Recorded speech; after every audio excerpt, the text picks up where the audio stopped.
So many of you will be aware that here in the UK, there is going to be a social media ban for under 16-year-olds. Now, this is very much following Australia, who were the first country in the world to do this back in December of last year. So the aim is to essentially give kids their childhood back. That's kind of what's been deemed by the government as the main objective for this, protecting them from the addictive nature of social media. A lot of people talk about the endless scrolling feed that's never complete, cyberbullying, and also dangerous content as well. So it aims to put the power back into the hands of parents and place the burden of child safety squarely on tech companies. Now, in terms of which platforms are going to be included, there's still a lot of talk around what will or won't be included. So let's take a look at the BBC's list. So this was as of last week. The kind of top apps and sites used by 8 to 17-year-olds in the UK. You can see that YouTube is big in there, but YouTube Kids is going to be not included in the ban as well. So this is the video sharing app designed to be safe for children. So YouTube Kids will not be included in that ban. But a complete list of affected platforms hasn't been released by the government yet, but they have said that they would cover those whose purpose is to enable social interaction and which allow users to post material. So it would be interesting to see if Roblox and also WhatsApp will be included, although the government has said that they don't intend to include messaging services like WhatsApp and Signal. So it's still very much up in the air. Most of the social media platforms, of course, do require children to be over the age of 13 to create an account. Although you can see here by this survey that there are much younger children than that using social media.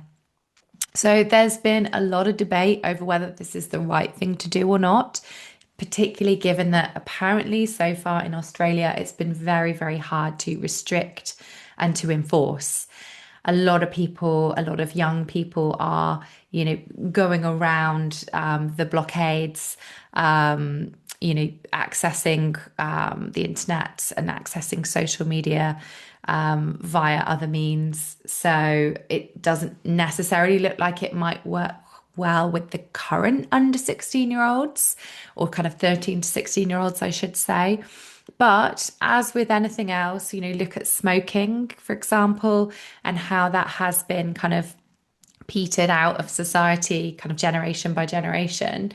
It is predicted that, by the time that, you know, ages under 10 years old perhaps get to that point of wanting social media, hopefully by then, there will be a much more strict set of regulations and a plan that actually works as well.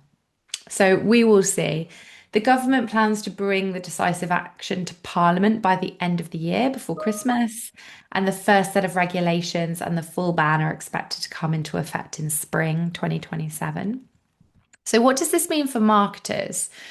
So, one thing to consider is, of course, if you are targeting children under 16-year-olds, then traditionally we have always done that via the parents in the world of marketing. So, I'm thinking of a few brands I've worked with who've specifically been after getting in front of children, and actually it's the parents, it's the wallet power, the parents, the grandparents, the teachers that actually are the ones that you'd ideally want to be targeting.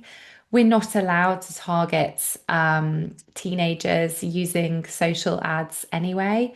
So there are restrictions already with ads. So this is more thinking about organic content.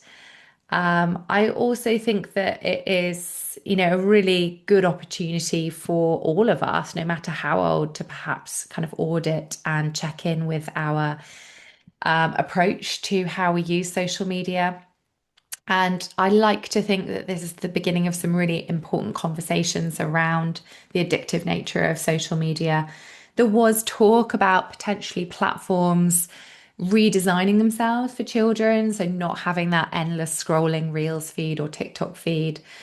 I don't know what's going to happen there, but I think the government does need to put a lot more emphasis on the platforms themselves, and really kind of push for them to be on the same page as well to protect young people. If you haven't read the book, The Anxious Generation, then I really would recommend giving it a read. It's really fascinating. I've just finished reading it, and it's a good kind of overview of kind of the state of how under 16-year-olds and kind of 16 to 20-year-olds are using the internet and social media at the moment.